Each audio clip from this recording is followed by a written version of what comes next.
Oh, okay, sir. Okay, sir. Okay, sir. Thank you, sir. All right, sir. Right, sir. Okay, sir.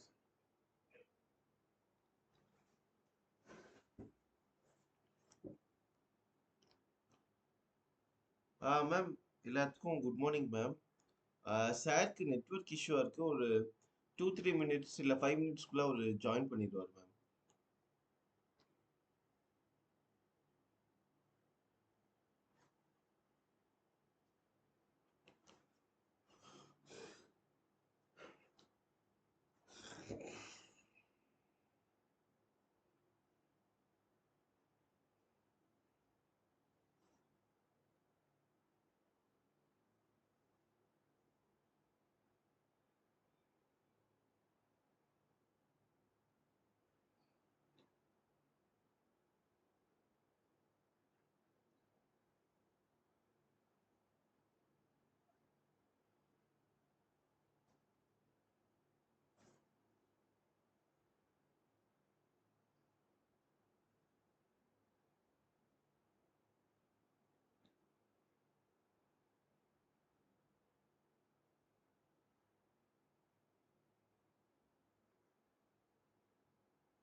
sharing everything with everybody. At least if you want to share your spiritual experiences, what you're experiencing personally while doing a sadhana, catch hold of physical world. Don't go around telling everybody. What happens is the secrecy of that experience starts fading.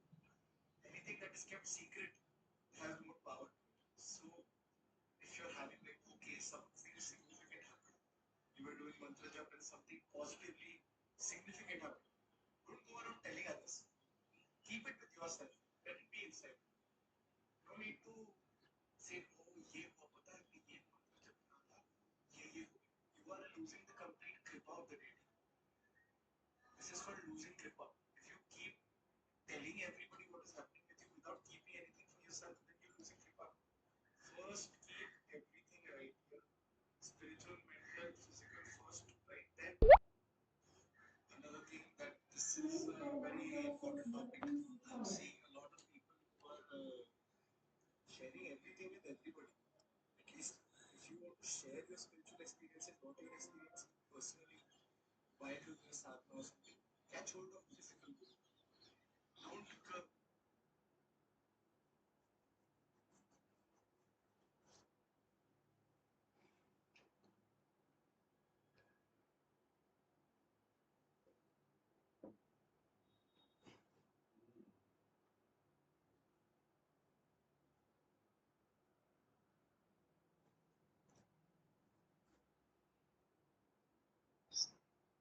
Morning, sir.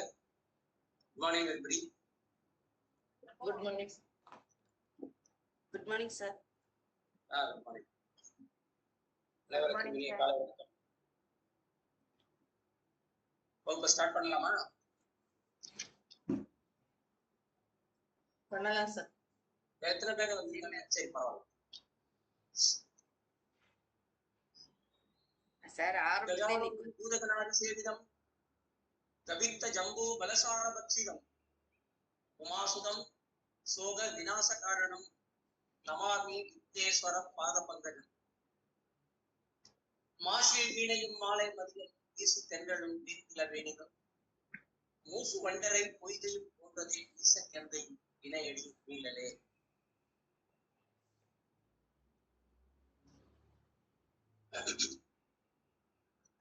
சிற்றம் சிறுகாலே வந்துள்ளே சேவித்து உன் புற்றாமரையடியை குற்றம் மேற்கொள்ளும் குளத்தில் பிறந்தினி குற்றைவல் எங்களை கொல்லாமல் போகாது இற்றை பறை கொள்வான் அன்றுதான் உதித்தா எற்றைக்கும் எழே திறனோடு தோமே ஆகும் உமக்கே நாம் ஆட்சேபம் அத்தை நம் பாவங்கள் மாற்றே பொறிப்பாவாய் உருவாய் அருவாய் உளதாய் இறந்தாய் மறுவாய் மலராய் மணியாய் உரியாய் கருவாய் ஈராய் கதியாய் விதியாய் வாய் வாய் வாய்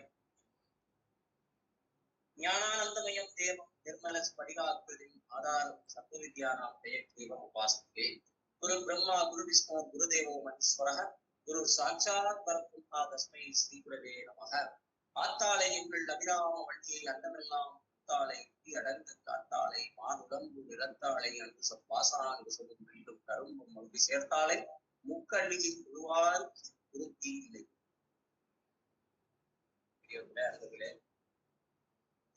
நேற்றைய தினம் இந்த பண்டாசுர வதத்தை பற்றி நாம் சிந்தித்து வந்து வருகிறோம். ஏனென்று சொன்னால்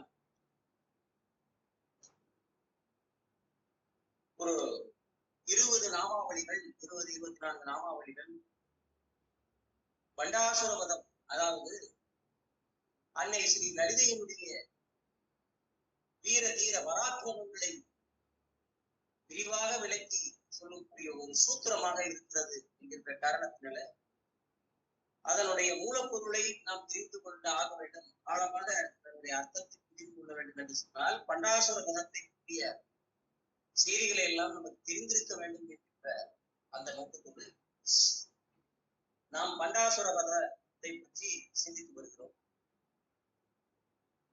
அந்த பண்டாசுர வதத்தில நேற்றைய தினம் நாம் அன்னை பாலா திருமண சுந்தரி எப்படி பண்டாசுரர்களுடைய புத்திரர்கள் 30 பேரை வதம் செய்தாள், ஒத்த உறுதியாக நின்று 30 பேரை வதம் செய்த அவருடைய வீர தீர பராக்கிரமங்களை எல்லாம் என்று மிக அருமையாக சிந்தித்தோம் என்று நம்புகிறேன். இந்த வகையிலே இன்றைய தினம் அடுத்து நடக்கக்கூடிய நிகழ்வுகளை ஒன்றன்பின் ஒன்றாக நாம் சிந்திக்கலாம். அந்த பாலா திரிபுர சுந்தரை அந்த 30 பேரையும் மண்டபுத்திரர்கள் 30 பேரையும் சம்ஹரித்தாள்.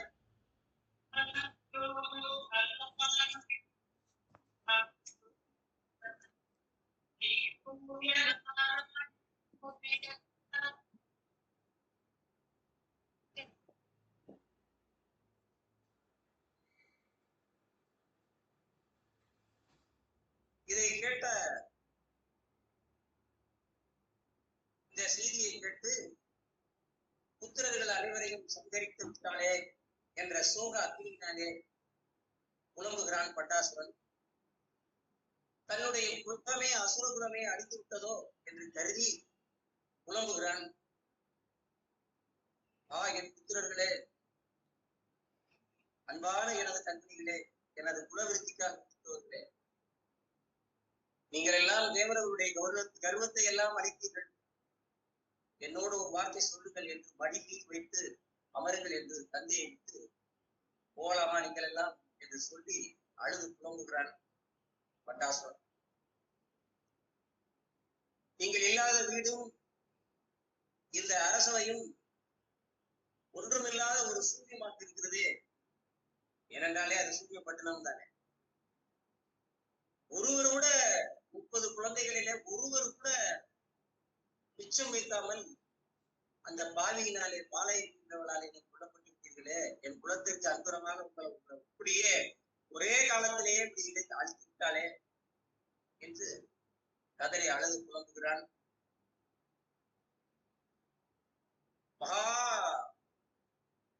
இந்த ஜன்மாந்திர பாவ இழப்பை நான் என்ன செய்வது என்று சொல்லி அழுது புலம்புகிறான்.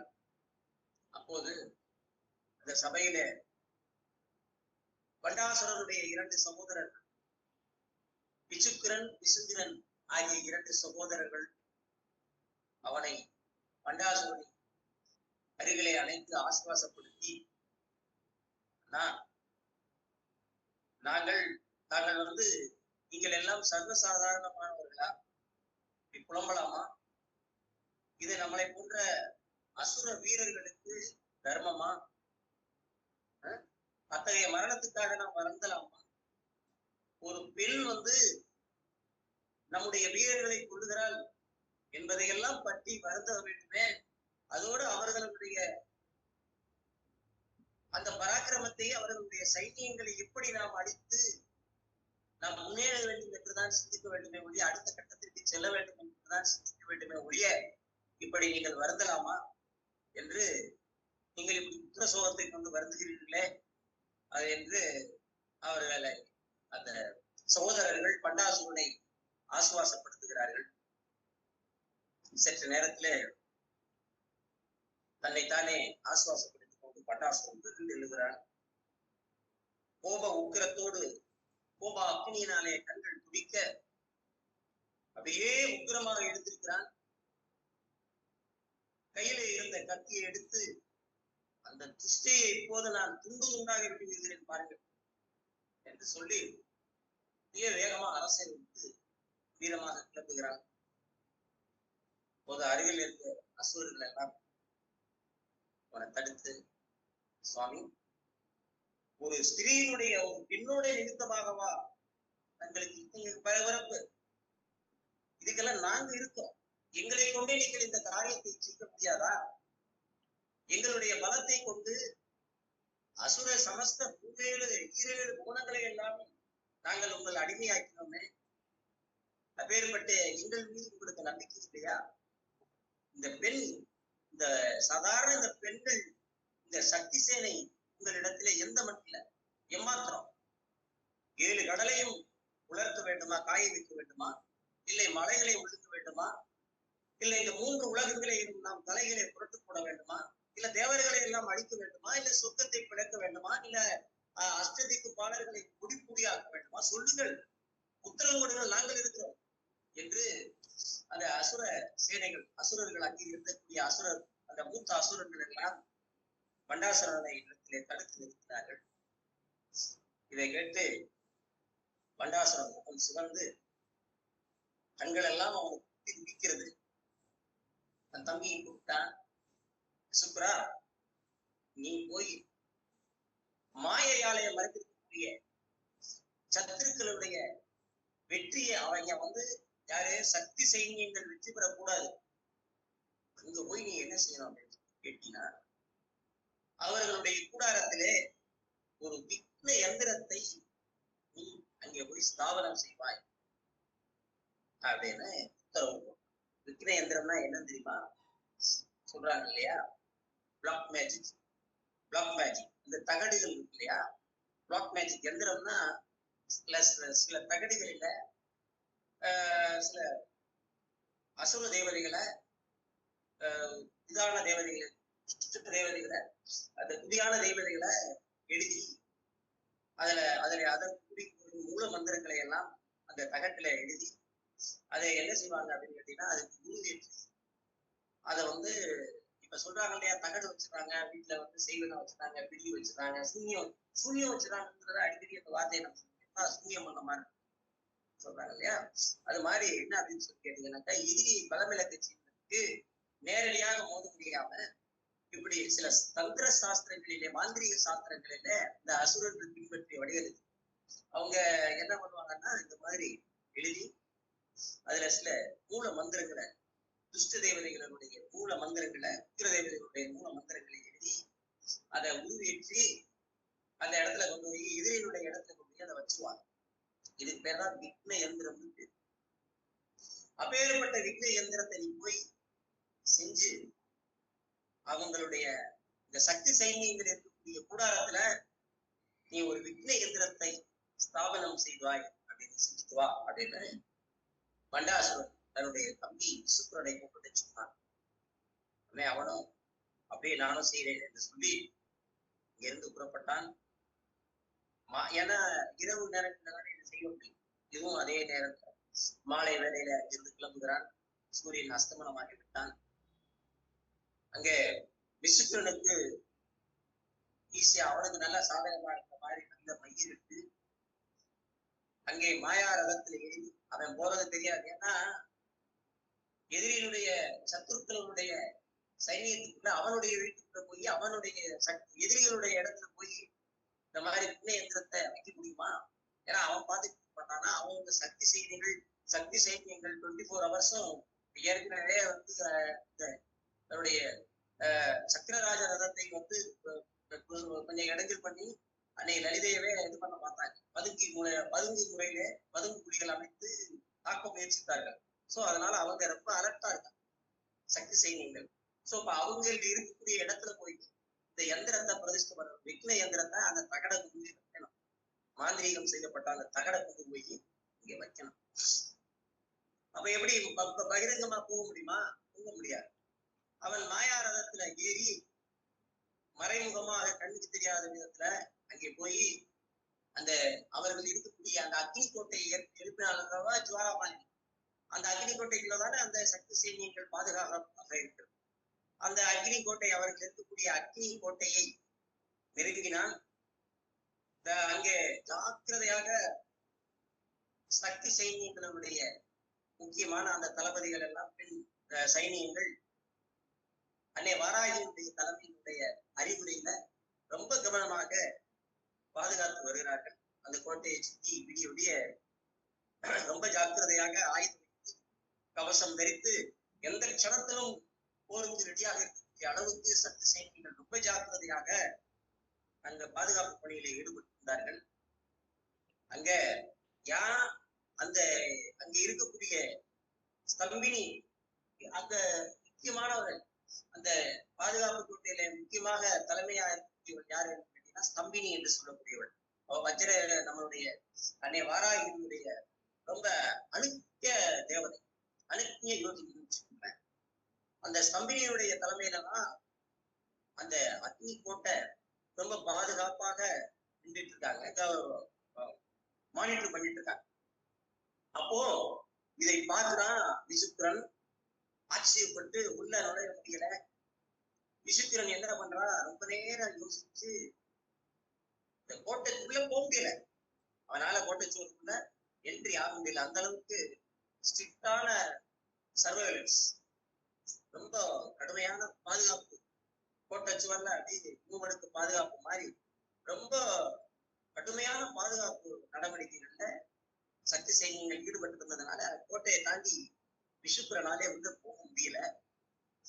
இதை பார்த்துட்டு என்னடா செய்யறது கடைசியில வழி கோட்டைக்கு வெளியவே ஒரு கொஞ்ச தூரம் தள்ளி போய் கோட்டைச்சுவருக்கு வெளியிலே இருந்த மேலேயே விக்கின எந்திரத்தை இங்க இருந்து தயார் பண்ணணும். அது ஒரு 2 குரோஸ் அங்குலம் நீளம் உள்ளது ஒரு பெரிய தகடு. அந்த தகட்டுல தகடுனா தகடு மாதிரி எழுதலாம் அல்லது கற்களிலையும் பதிக்கலாம். அவன் என்ன பண்றான், அந்த மலை கோட்டை இருக்கு இல்லையா, அது பக்கத்துல என்ன இருக்கும், கற்கள் இருக்கும், கற்கள் மனங்கள்ல மாதிரி இருக்கு இல்லையா, கல்வெட்டு இருக்கு இல்லையா, அது மாதிரி அந்த கல்வெட்டுலயே எழுதலாம். ஒரு கல் எடுத்து சிலாவட்டத்துல சிலாவட்டம்னா கல்லுன்னு அங்க கல்லு எழுதலாம். இதுல எதை அதை மாத்திரு அந்த பீஜ மந்திரங்களை எழுதி துஷ்ட மந்திரங்களை எழுதி விக்கின மந்திரங்களை எழுதும். அந்த எழுதி அந்த சிலாப்பட்டை ஒரு கல்லால செய்யப்பட்ட ஒரு வெட்டு ஒரு கல்லுல கல்வெட்டுகள்ல எழுதலாம். எழுதி 8 திக்குகளையும் சுகலத்தை போட்டு அதுல சங்கார எதிரியை அழிக்கக்கூடிய அந்த மந்திர பீஜங்களை எல்லாம் அக்ஷரங்களை எல்லாம் எழுதி அசலா கிருபனா தீகா நித்ரா தந்திரா பிரமிலிகா ஈப்பா நிரகங்காரா அப்படின்னு சொல்லக்கூடிய 8 விதமான தேவதைகளின் அந்த கல் வெட்டுல அந்த சதுரமான கல்லுல பிரதிஷ்டை பண்றான், எழுதுறான். எழுதி என்ன செய்யறான், அப்ப எழுதினா மட்டும் போதுமா, அந்த மந்திரங்களுக்கு ஜபம் செய்து கடுமையான அந்த மந்திரத்தை ஜபித்து பூஜை செய்து அதுக்கு சில பலி ஆடு மாடு மாதிரி சில பிராணிகளை பலி கொடுத்து எல்லாமே அந்த எந்திரத்துக்கு உரு ஏற்றிட்டான். யாரு, விசித்திரன். அந்த எந்திரத்துக்கு உரு ஏற்றி அதை அப்படியே தூக்கி போக முடியாதுல, கோட்டை சுவர்ல போக முடியல அதனால. சோ அதனால அப்படியே அழகா தூக்கி வீசுறான், கிரிக்கெட் பால் வீசுற மாதிரி வீசுறான். வீசி அது என்ன ஆச்சுன்னா கோட்டை சுவரை தாண்டி ஒரு ஓரத்துல போய் அந்த விக்கின எந்திரம் போய் விழுந்துருச்சு. விக்கின எந்திரம் போய் யாருடைய கோட்டைக்கு வந்துருச்சு, சக்தி சைன்யங்களுடைய கோட்டையினுடைய உட்பகுதியில ஒரு ஓரமா போய் லேண்ட் ஆயிடுச்சு.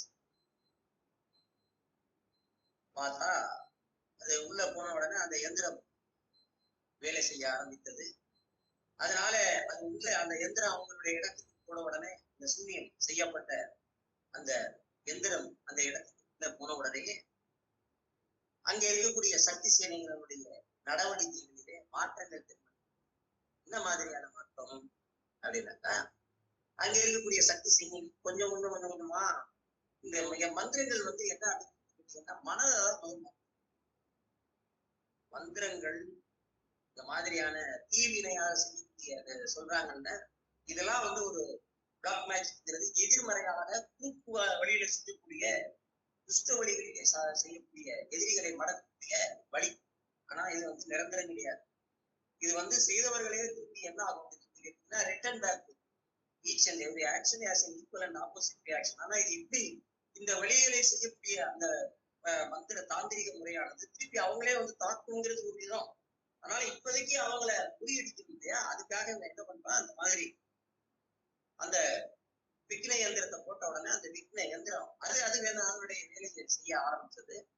என்ன செய்ய ஆரம்பிச்சது அப்படின்னு சொல்லி கேட்டீங்கன்னாக்கா, அவங்களுடைய மனதை சக்தி சேனைகளுடைய மனதுல மாற்றத்தை கொண்டு வந்து, என்ன மாற்றம், அங்க இருக்கக்கூடிய சக்தி சேனைகள் எல்லாம் கூடி அவங்க கையில வச்சிருந்த ஆயுதங்களை எல்லாம் கீழே போட்டாங்க, நழுவ விட்டாங்க. நழுவ விட்டுட்டு என்னங்கடா சண்டை போதும், இந்த அரக்கர்களை கொள்றதுனால நமக்கு என்ன பிரயோஜனம், இதுல யாரு ஜெயிச்சா என்ன தோத்தா என்ன பாருங்க. ஜெயத்தினால இதுல யாரு ஜெயிக்கிறதுனால நமக்கு என்ன பலன் கிடைக்கும். ஜீவஹிம்சைங்கிறது ஏன் அசுரர்களை நமக்கு இந்த ஜீவஹிம்சைங்கிறது பாவம் இல்லையா? தேவர்களுக்கு உதவி செய்யறதுனால நமக்கு என்ன பிரயோஜனம்? வீணான சண்டை தேவையில்லை. இதுல பாருங்க, இதெல்லாம் யாரு பேசுறது? சக்தி சேனைக்கு கூடி பேசுறது. எஜமானி யாரு, மந்திரி யாரு, தண்டினி யாரு? என்னையா அதெல்லாம் வேலைக்கார வீணா தேவையில்லாம நமக்கு எதுக்கு சண்டை? யாரோ ஒருத்தி எஜமானிய வச்சுட்டு நாமெல்லாம் நமக்கு என்ன பிரயோஜனம்? நமக்கு என்ன பயன் கிடைக்கும்? சரி, இப்படி சத்ருவை அழித்து நாசம் செய்யறதுனால, சம்ஹாரம் செய்யறதுனால நமக்கு என்ன பிரயோஜனம்? சத்ருவை அடித்து நாம இறக்குறோம். நாம இறக்குறது ஏன்? சண்டையில இறந்தா ரைட்டு, இந்த அசுர தேவ யுத்தத்துல நம்ம சண்டையில இறக்கோம்னு வச்சுக்கோங்கயா, வீர சொர்க்கம் போகலாம்னு சொல்றாங்க. அதுக்கு என்ன ஆதாரம் இருக்கு? பிரமாணம் இருக்கு? அதுக்கு எது எவிடன்ஸ் இருக்கா?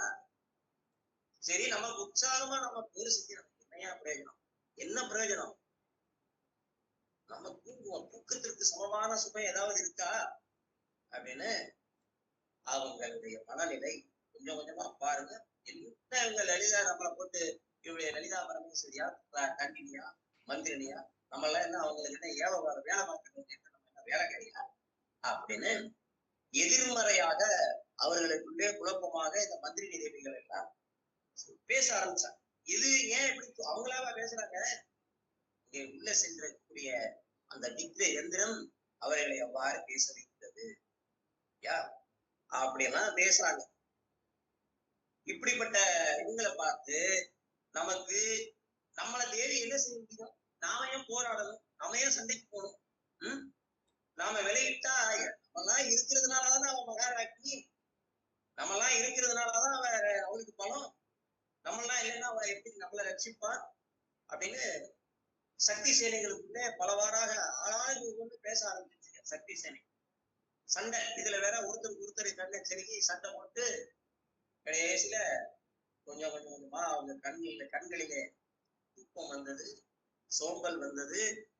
அதாவது சொல்லுவாரு, நெடுநீர் மறவி மடி துயில் இன்னான் நெடுநீரார் காமக்கலன் என்று சொல்வார்.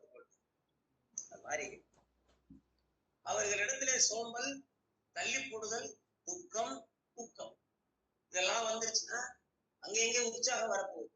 அவங்க அது ஆட்டோமேட்டிக்கா அந்த படையை அழிச்சு போகும், இந்த சேனை கெட்டு போயிடும். ஆக இந்த விக்கிர இயந்திரம் போய் அங்கே வேலை செய்ய ஆரம்பிச்சது. அவர்கள் எல்லாம் சக்தி சேனைகள் எல்லாம் கண்ணை அசந்துட்டாங்க, சோம்பலாக தெரிந்தார்கள். தூக்கம், ஒருத்தர் சண்டை போட்டுட்டு அப்படியே தங்கள் கையில வைத்திருக்கக்கூடிய ஆயுதங்களை எல்லாம் கீழே போட்டுட்டு நல்லா கொரட்டை விட்டு தூங்கிட்டாங்க. கண் அசந்து தூங்கிட்டாங்க சக்தி சேனைகள். பார்த்தா யோசிக்கிறேன், 2ஆம் நாள் நள்ளிரவுல தன்னுடைய நகரத்துக்கு சென்று இங்கே போய் என்ன பண்ணலாம், 30 அக்ஷோகினி சேனைகளை தூக்கிட்டு சக்திகளுடைய கோட்டைகளை அடைய தூக்கிட்டானா. என்னன்னா வாசல்ல, கோட்டை வாசல்ல சக்தி சைன்யங்கள்லாம் நல்லா கொரட்டு தூசு. ஏன் தூங்குது? இந்த விக்ன இயந்திரம் பண்ண வேலை. இதை கேட்டு அதான் பிளாக் மேட்ச், இது நம்மளை மீறி செய்யக்கூடிய வேலை. சோ அப்போ இதை கேட்டு எந்த சக்தியும் இவ்வளவு அட்டகாசம் பண்றாங்க. கோட்டை கிட்ட வந்து வீட்டு வாசல்ல வந்து 30 அக்ஷோகினிகளோட வந்து விசுப்புரன் அட்டகாசம் பண்றான். சக்தியும் அந்த சக்தி சைன்யங்கள் வந்து பாத்தீங்கன்னா கொரட்டை விட்டு தூங்குறது எந்திரிக்கவே கிடையாது. நல்லா கொரட்டை விட்டு தூங்குறாங்க. பகல் விடிஞ்சிருச்சு. உறக்கத்தை விட்டு யுத்தத்துல கொஞ்சம் கூட யாருக்கும் சண்டை கூட விருப்பம் இல்லை. அக்கரா அன்னை மந்திரி ஷியாமலாவும் தண்டநாதையும், ஆனா இந்த 2 பேரும் மட்டும்தான் விக்ன எந்திரத்தினாலே பிடிக்கப்படவில்லை. அந்த விசுத்திரனாலே ஏவப்பட்ட அந்த விக்ன எந்திரத்தினாலே மற்ற சக்தி சைனியங்கள் எல்லாமே சஃபர் ஆயிட்டாங்க. எக்ஸப்ட் யாரு? ஷியாமலையும் அந்த அன்னை மந்திரினியும் அன்னை வாராகி தண்டநாதையும் மட்டும்தான் அதுல எக்ஸப்ஷன் கேஸ். அது 2 பேர் மட்டும்தான் அதனால பாதிக்கப்படவில்லை. மற்ற எல்லாம் கண்ணு அசந்து புரட்ட தூங்குறாங்க.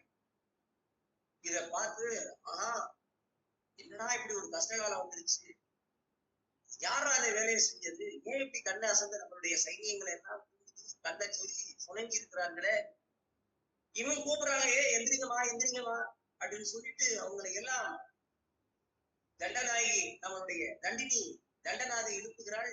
இன்னும் நல்லா கொரட்டை விட்டு தூங்குறத விட்டு அவங்க எழுப்பவே இல்லை. அவங்க சொற்களை அப்படியே உளறாங்க. தூக்கத்துல எழுப்புனா தூக்கத்துல உணர்வோம் இல்லையா? நல்லா ஆழ்ந்த தூக்கத்துல இருக்கும்போது உணர்வோம், நம்ம எழுப்பினாலும் உணர்வோம் இல்லையா? அது மாதிரி சம்பந்தம் இல்லாத சக்தி வார்த்தைகளால சக்தி சேனைகளை எல்லாம் உளறுகிறார்கள், உளர ஆரம்பிக்கிறார்கள். என்னடா இது, எல்லாம் நம்மளுடைய சொற்களை நம்மளுடைய வார்த்தைகளை மதிக்க மாட்டாங்க.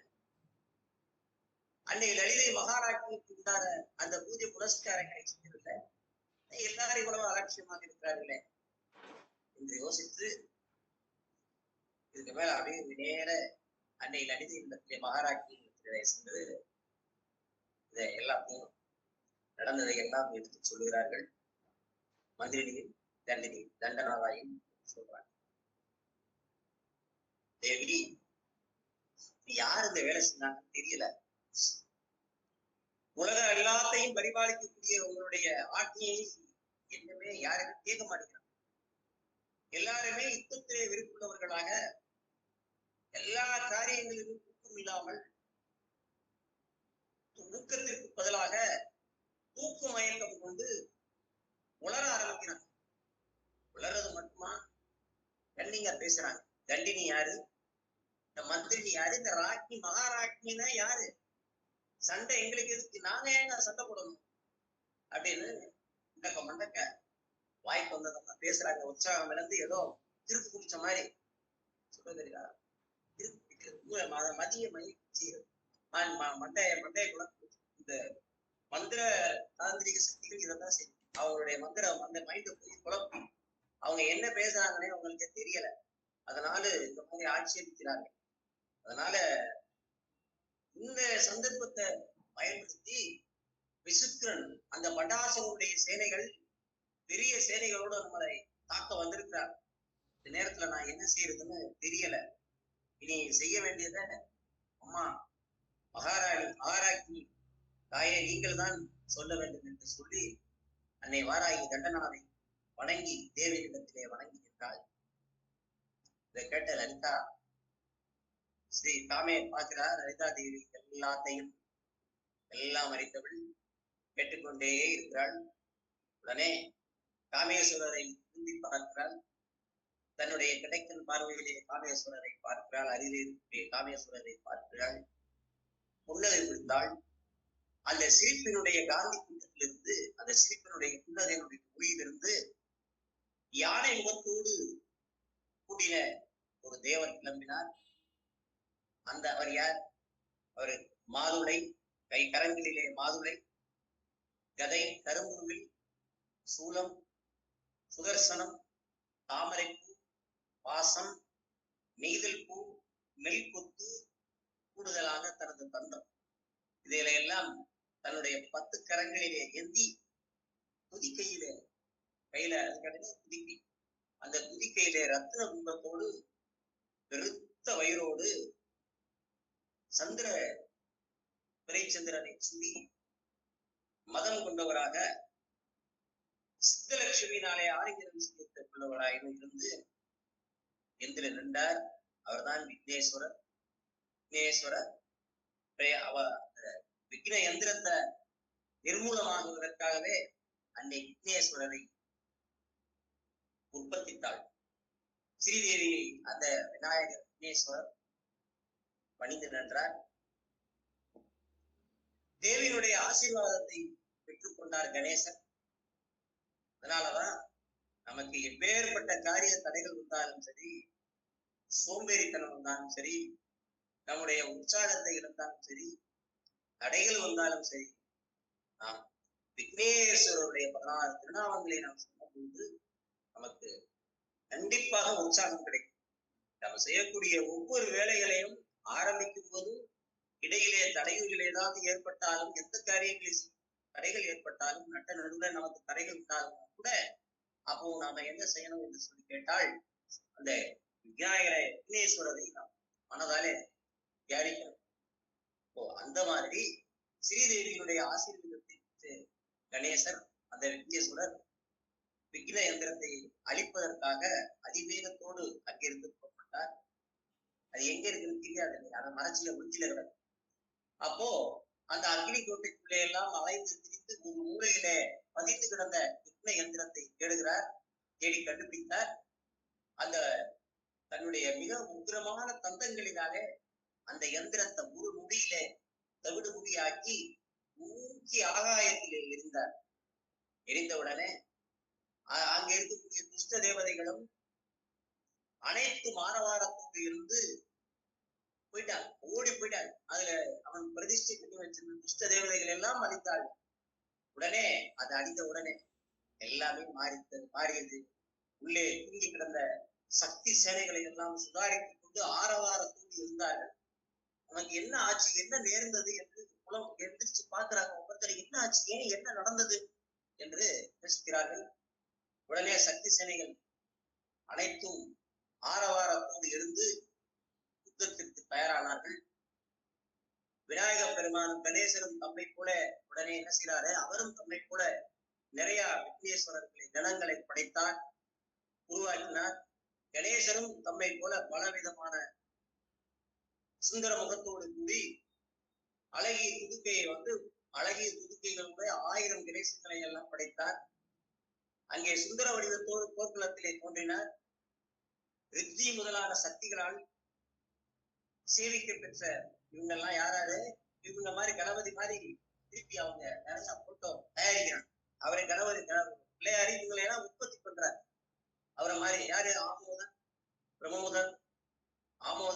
பிரமோதர் சுமுகர் துர்முகர் விக்னேஸ்வரர் விக்னர் விக்னகர்த்தா என்று அவருக்கு ஒரு 6 சேனாதிபதிகளை படைத்தார். 7 கோடி பேரம்பர்களுக்கு தலைவராக போர்க்களத்தோடு வீரட்ட அட்டகாசம் செய்து கொண்டு அவரும் யாரு விக்னேஸ்வரர் போர்க்களத்திற்கு சென்றார்.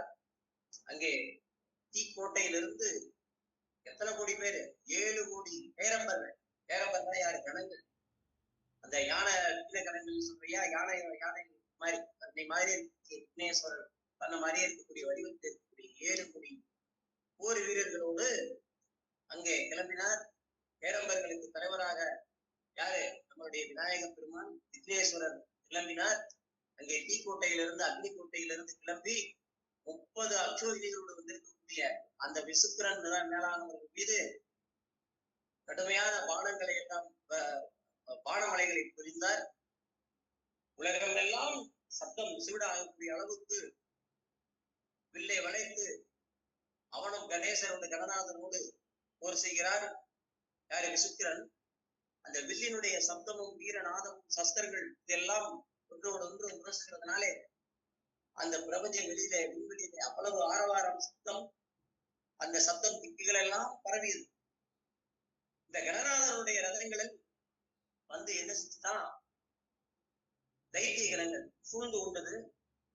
கணேச கலங்களுடைய என்ன பண்ண, அப்படியே தும்பிக்கையில அப்படியே தூக்கி டங்குன்னு அடிச்சு தந்தங்களால அந்த அசுர சேனைகளை அடித்து கொன்றது. அதுல எப்படின்னு கேட்டீங்கன்னாக்கா, புஷ்கலம் ஆவர்த்தகம் இருக்கின்ற மேகக்கூட்டங்கள் மாதிரி காதுகளால் காத்துல அடிச்சு மூச்சு காத்தாலை சத்து இருக்கிற சதற அடிச்சு. யானை கூட்டங்கள் இருக்கு இல்லையா, அது மூச்சு காற்றினால சத்துக்களை சிதறடிச்சு. அந்த யானைகள் தங்களுடைய தூண் போன்ற கால்களால சூலம் சக்கர முதலிய ஆயுதங்களால அசுர சேனைகள்ல பலம் வாய்ந்த அசுரர்களை எல்லாம் கொலை செய்தது, அடிச்சு கொண்டுச்சு. ஒரே புழுதி.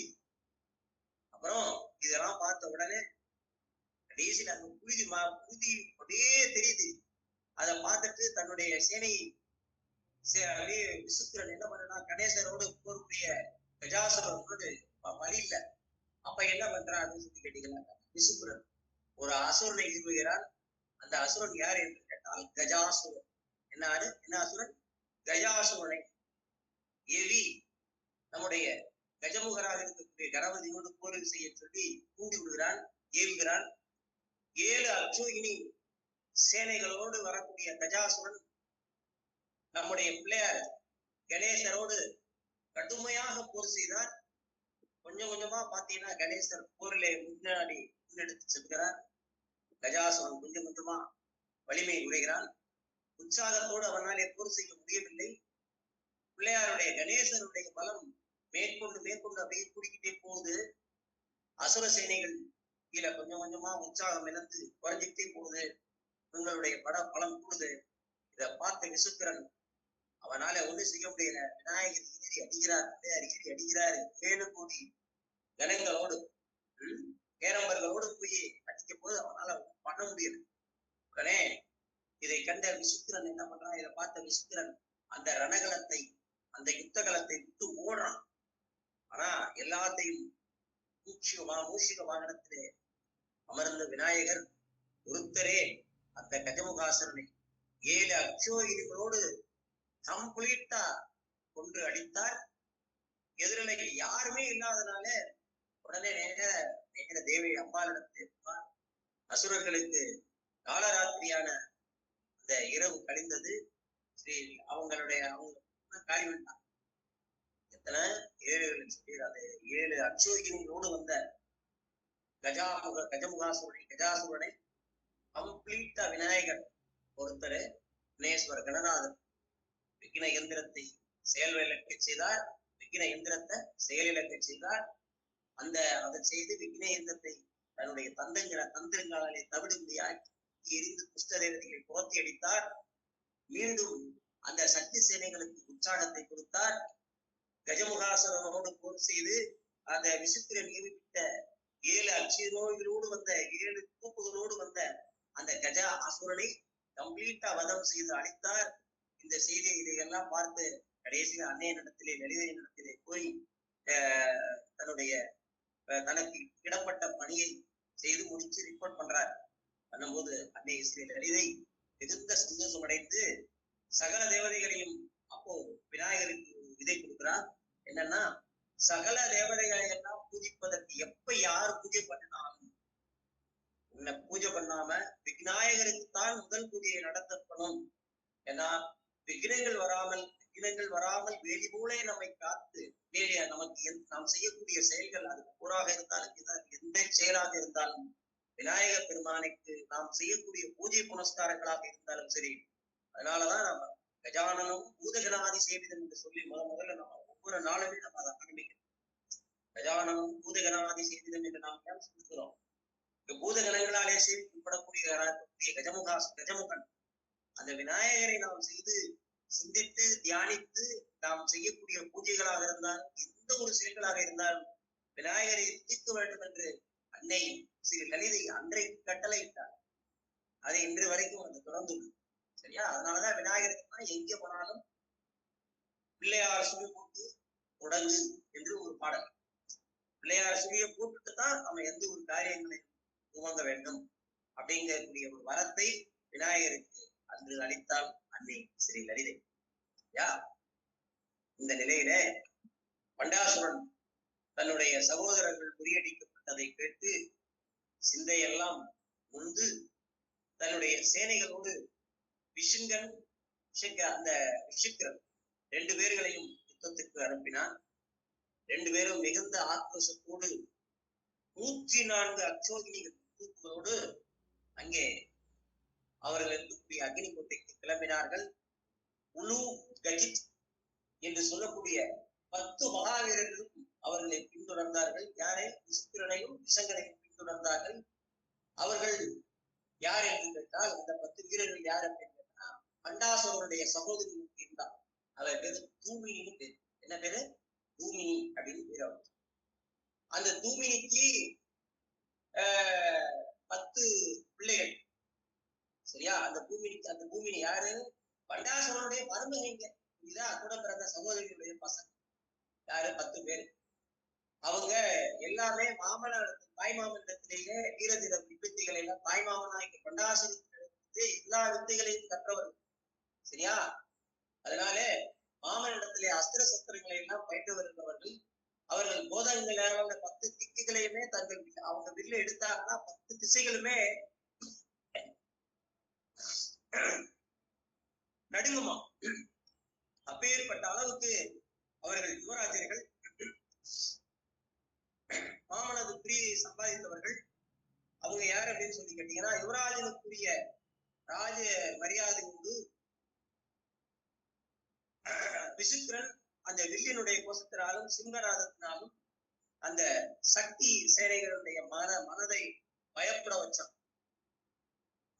மின்னல் மாதிரி பலபலன்னு பிரகாசிக்கக்கூடிய கத்தி என்ற ஆயுதங்களோடு எழுதி இங்கே போனார்கள். லலிதையனுடைய உத்தரவுப்படி மந்திரினியும் தண்டநாதையும் 2 பேருமே தங்களுடைய ரதத்திலே ஏறி அப்சரசுகள் எல்லாம் ஆட விசித்திர விசுங்கர்களை எதிர்த்து யுத்தம் செய்ய வந்தார்கள். ஸ்ரீசக்கர ராஜரதத்தை ரட்சிக்க அங்கே 100 அக்ஷோகினிகளை வைத்துவிட்டு மற்ற எல்லா சேனைகளும் இங்க வந்தாச்சு. இங்க போர்க்களத்துக்கு வந்தாச்சு. அழைத்துக் கொண்டு தண்டநாதை அந்த தன்னுடைய சேனைகளோடு முன் நின்று ஒரு கை விரலிலே கலப்பை, இன்னொரு கையிலே உலக்கை சுத்தி கொண்டு இங்கும் அங்கும் சஞ்சரிக்கக்கூடிய சேனைகளை எல்லாம் கவனித்து யுத்தத்திற்கு தயாராக நின்றாள். அவளை பின்தொடர்ந்து கூடவே அந்த மந்திரினி என்று சொல்லக்கூடிய சியாமலையும் வந்தால் தயாராக நின்றால்.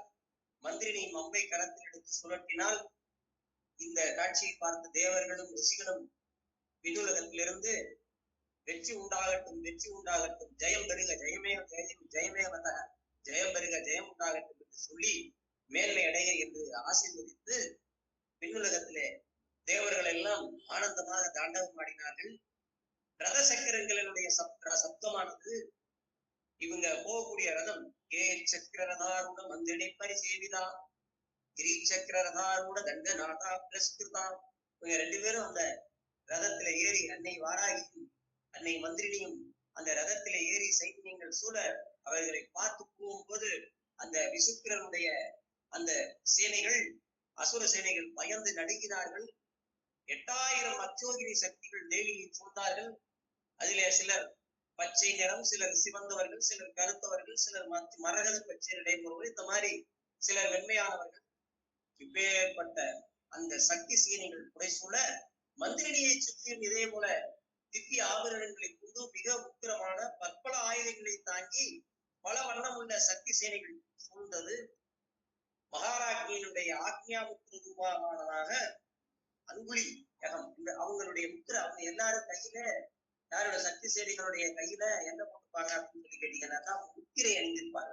மோதிரம் எப்ப ஒரு போர்க்களத்துக்கு எது போனாலுமே அவங்க கையில இப்போ அவங்க யாருன்னு தெரியாதுல்ல, அவங்க வேற யாராவது எழுதி அவங்கள மாதிரி உருவம் எடுத்து இவங்களுக்குள்ள வந்துடக்கூடாது இல்லையா? அதனால அவங்க கையில என்ன பண்ணுவாங்கன்னா, நாம எல்லாம் சக்தி சேனைகள் என்று சொல்வதற்கு அடையாளமாக ஒரு கையில ஒரு முத்திரை அணிந்திருப்பாரு.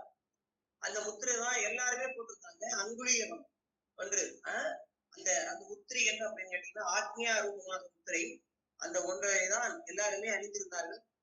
அந்த முத்திரைகளை அணிந்து கடல் போல புரண்டு வந்தார்கள்.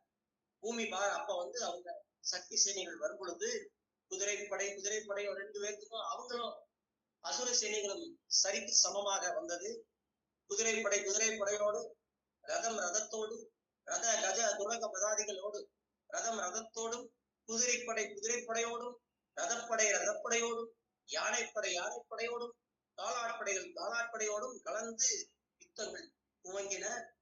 தண்டநாதை விஷங்கனோடும், சியாமலை விசுக்குரனோடும், அஸ்வாரூடா உலாகஜித்தோடும், சம்பத்கரி புருஷேனனோடும், நகுலி விஷேனனோடும், மகாமாயி குந்தக்ஷேனனோடும், ஒரு தேவி குருட்சகனோடும், உன்மந்த பைரவியானவள் மலதுனுடன், லகுஷ்யாமா புருஷனோடும், சொப்னேசி மங்களனோடும், வாக்வாதி இவங்களெல்லாம் அவங்கவுங்க போராடுறாங்க.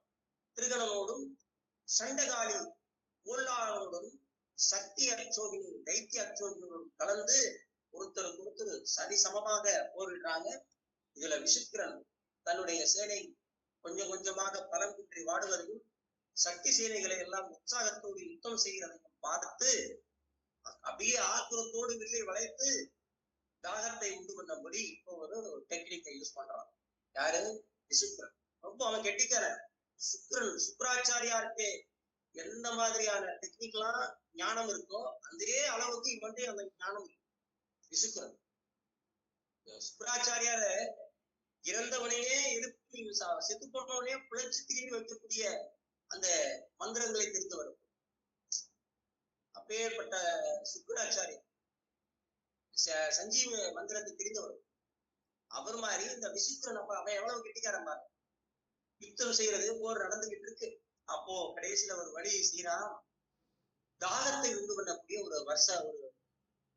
ஒரு ஒரு அம்பை எய்கிறான். சரியா? ஒரு அஸ்திரத்தை போடுறான். அந்த அஸ்திரத்துக்கு பேரு தர்ஷாஸ்திரம்னு பேரு. என்னன்னு கேட்டீங்கன்னா தர்ஷாஸ்திரம்னு பேரு. தர்ஷாஸ்திரம்னு பேரு. அந்த தர்ஷாஸ்திரத்தை பிரயோகிச்சா அந்த தர்ஷாஸ்திரம் என்ன பண்ணும் அப்படின்னு சொல்லி கேட்டீங்கன்னா, 1 100 100 1000 1000 லட்சமாகி அப்படியே டெவலப் ஆகிட்டு அந்த தர்ஷாஸ்திரம். அந்த தர்ஷாஸ்திரத்தை என்ன எஃபெக்ட் அப்படின்னு சொல்லி கேட்டீங்கன்னா, எதிரி படைகளுடைய தாகத்தை உண்டு பண்ணும். எதிரில இருக்கக்கூடிய போராடுறாங்க இல்லையா, அவங்களுக்கு இந்த அஸ்திரம் என்ன பண்ணும்? தாகத்தை உண்டு பண்ணும், தாவத்தை உண்டு பண்ணும். அந்த காட்டு போய் அந்த அஸ்திரம் போய் காட்டு தீ போலே பரவி சக்தி சேனைகளை வாட்டியது. இந்த 3வது யுத்தத்துல ஒரு இந்த தாகாஸ்திர ஜுவாலையினால அந்த தாகாஸ்திரம் போய் என்ன வச்சு கேட்டீங்கன்னா, உதடுகள்லாம் காஞ்சி போயிடும், நான் வறண்டு போயிடும், பூச்சி விட முடியாது. அப்படியே நான் உடம்புல டோட்டலாவே அந்த நீர் சத்து இருக்கு இல்லையா, தாகம், அது டோட்டலா பாடி எக்ஸாஸ்ட் ஆயிடும். அப்போது இந்திரியங்கள் எல்லாம் சோர்ந்து கரங்கள் இருக்கக்கூடிய சஸ்திரங்களும் கீழே விழுந்து அந்த சக்தி சேனைகள் அவங்களுடைய உடல்களை எல்லாம் கீழே பொத்துன்னு கீழே விழுந்தாங்க. தண்ணி சத்து இல்லைன்னா இல்லாம. அதனாலதான் வாட்டர் நம்ம உடம்புல நீர் சமநிலையாக இருக்கணும். அது மாதிரி அப்போ அந்த அஸ்திரம் என்ன பண்ணும்? தாகத்தை உண்டு பண்ணக்கூடிய தர்ஷாஸ்திரம் டோட்டலா உடம்புல அவங்க நீர்ச்சத்துக்களை எல்லாம் இறக்கி தாகம் எடுத்து தண்ணி அந்த அப்படியே நாட்டுல அந்த தண்ணீர் பொருட்கள் அப்படியே புத்துன்னு கீழே விழுகிறாங்க. யாரு? சக்தி சேனைகள். இதை பார்த்த மந்திரி என்னடா செய்யறான்னு தண்டினி 2 பேரும் டிஸ்கஸ் பண்றாங்க. என்னடா இது ஒரு விபரீதமான ஒரு நிகழ்வா இருக்கு. இந்த தர்ஷாஸ்திரத்தினாலே சக்திகள் ஆயுதங்கள் எல்லாம் கீழே போட்டுட்டு புத்துன்னு கீழே விழுகிறார்களே, வாயை உலர்ந்து பேசக்கூட முடியல, வருந்துகிறார்களே. இந்த நிலைமையை கேட்டா என்ன சொல்லுவாங்க தெரியலையே, தேவி என்ன சொல்வாளோ, இந்த துஷ்ட தைத்தியர்களுடைய செயல்களுக்கு என்ன வழி என்று யோசனை செய்து என்று சொன்ன உடனே 16 அத்தியோஜி சேனைகள்ல ஒருத்தி கூட இதனால கம்ப்ளீட்டா எல்லா சேனைகளும் கீழே விழுந்து மயங்கி சக்தி சேனைகள் கீழே போர்க்களத்துல விழுந்து கிடக்குறாங்க. தண்ணி தாகம் நான் வறண்டு அப்படியே கீழே புத்து விழுந்து கிடக்குறாங்க. இந்த துஷ்ட தைத்திய இந்த துஷ்டமான அசுரர்களுடைய செயல்களை பார்த்து ஒருத்திக்கு கூட பார்க்க முடியல. இப்படி நாம தவிக்கும் போது சமயம் பார்த்து அசுரர்கள் பானத்தால நம்ம இந்த நேரம் கீழே வந்து நேரம் பார்த்து அவன் அசுர சேனைகள் வந்து காத்து பில்ல வச்சு அம்புகளை சரங்களை அஸ்திரங்களை கொடுக்குறாங்களே, விட்டுக்கிட்டே இருக்காங்களே, பானங்களை கீழே விழுகிறாங்க.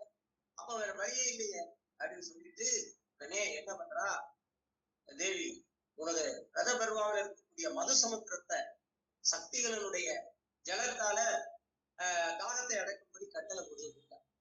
சொன்ன உடனே இந்த உங்களுடைய தாகத்தை அடக்கிறதுக்கெல்லாம் அந்த தர்ஷாஸ்திரத்துக்கு அவ்வளவு பவர். லேசா தண்ணி கொஞ்சோண்டு 1 டம்ளர் தண்ணியை கொடுத்தாலும் எதிர்ச்சிட மாட்டாங்க. அவங்களுக்கு எவ்வளவு தண்ணி தேவை இருக்குங்கிறது, அவ்வளவு தண்ணி தாகம் எடுக்கும். அவங்களுடைய தாகம் அடங்கவே அடக்காது. அந்த கடலே சக்தி கூட்டத்தையும் சந்தோஷம், அந்த கடலை வந்தாதான் அவ்வளவு தாகம் அடங்கும். அதனால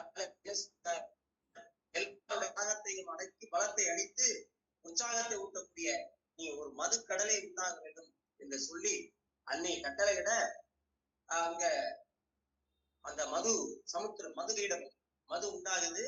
மதுக்க அந்த தண்ணீர் தாகம் அருமையான கூல்ட்ரிங்க்ஸ் மாதிரி அந்த போர்ல இருக்கிறவங்களுக்கு நல்ல முழுமையான ஒரு பானம்.